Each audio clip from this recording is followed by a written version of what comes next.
ரேவந்த் ரெட்டி சென்னைக்கு வந்திருந்தாங்க. யாருங்க? ரேவந்த் ரெட்டி ஆமாம், பார்த்தேன் நான். தமிழ்நாடு பாராட்டி நானும் தெலுங்கானால இம்ப்ளிமெண்ட் பண்ண போறேன்னு சொல்லியிருக்காரு. அதை பற்றி பாராட்டுக்குரியது. நான் அதான் சொல்லிட்டு இருந்தேன், இது தமிழ்நாடு இப்போ பண்ணல, ரொம்ப நாளைக்கு முன்னாடியே பண்ணிட்டு இருக்கோம். நமக்கு அதுக்கான ஒரு ஹெரிட்டேஜே இருக்கு. அன்னக்குடிங்கிறது எப்போவோ பிறந்தது தமிழ்நாட்டில், மறுபடியும் அதை பறக்க விட்டது எனக்கு பெருமை. அதை மற்றவர்களும் அதை பின்பற்றுவது தமிழ்நாட்டுக்கே பெருமை. நன்றி.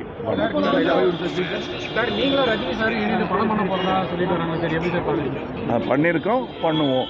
சரி சரி சரி. ரேவந்த் ரெட்டி சென்னைக்கு வந்திருந்தாங்க.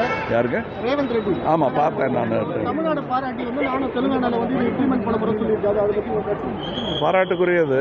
நான் அதான் சொல்லிட்டு இருந்தேன், இது தமிழ்நாடு இப்போ பண்ணல, ரொம்ப நாளைக்கு முன்னாடியே பண்ணிட்டு இருக்கோம். நமக்கு அதுக்கான ஒரு ஹெரிட்டேஜே இருக்கு. அன்னக்குடிங்கிறது எப்போவோ பிறந்தது தமிழ்நாட்டில், மறுபடியும் அதை பறக்க விட்டது எனக்கு பெருமை. அதை மற்றவர்களும் அதை பின்பற்றுவது தமிழ்நாட்டுக்கே பெருமை. நன்றி.